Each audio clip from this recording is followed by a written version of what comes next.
I was educated in a Catholic institution for practically 16 years of my life, which brings me to drink. I went to boarding school. And for a great deal of my life, because a priest had told me that when I sleep at night, I must sleep in the shape of the cross. You sleep like this with your arms across your chest in the shape of the cross. And I said, why? I was a little kid. And he said, because that's when God travels through the night, he will look down and see you. He will see that you have the shape of the cross on you, and he will love you and protect you from all the evils of the night. Which is great. I slept like that for years. I moved into the senior school, and one of the kids said to me, he said, why do you sleep like that? And I said, because God moves around in the night, and he looks at me and he thinks, I love him. He said, you stupid bastard. It's to stop you from masturbating.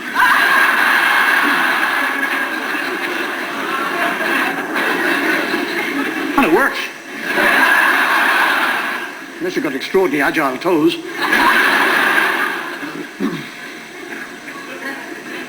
It's extraordinary being brought up in a Catholic institution, because they'll never really say things to you. When I was about 12, 13, we began to have lectures on what was called self-abuse. Priests would come in and he said, now today, boys, we're going to talk about self-abuse. What's self-abuse, Father? Self-abuse is when you have an urge to abuse yourself. Satan raises his ugly head and creates sin and the desire to sin and the desire to pleasure in your body, and therefore you abuse yourself. You have this urge to do things to yourself. Oh, we have no idea what he's talking about. What's he talking about? He's not talking about wanking, is he?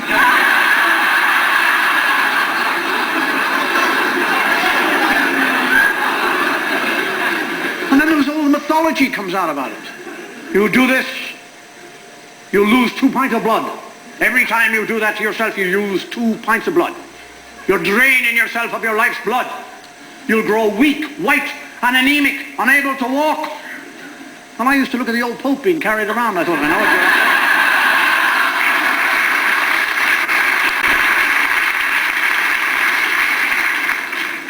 it. Now there's a totally different attitude to this self-abuse.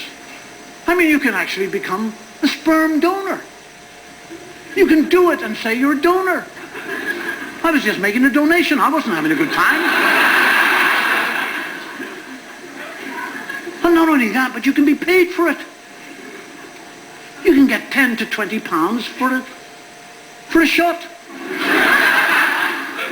I know people who do it for nothing. Just job satisfaction.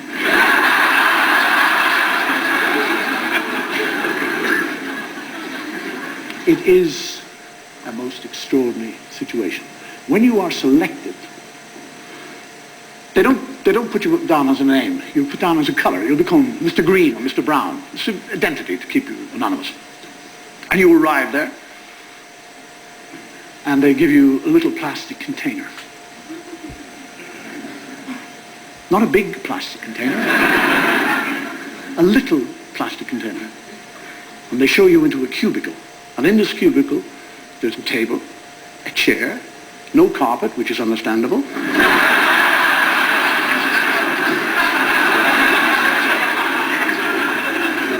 A mirror, which worries me. Because I tend to think it's a two-way mirror and they've sold seats. Soft pornographic magazines, a cup of tea and a digestive biscuit. Only the English would do that. You're going to have a wank and they give you a cup of tea and a digestive biscuit. And you sit there thumbing through these magazines, waiting for the inspiration to make this donation. And you do. And the worst thing in the world is catching sight of yourself in the mirror. Just before you climax. Because you can't remember where you put the plastic container. And I'll tell you what, if you ever have to do it, rule 1, take your tie off. It always gets in the way.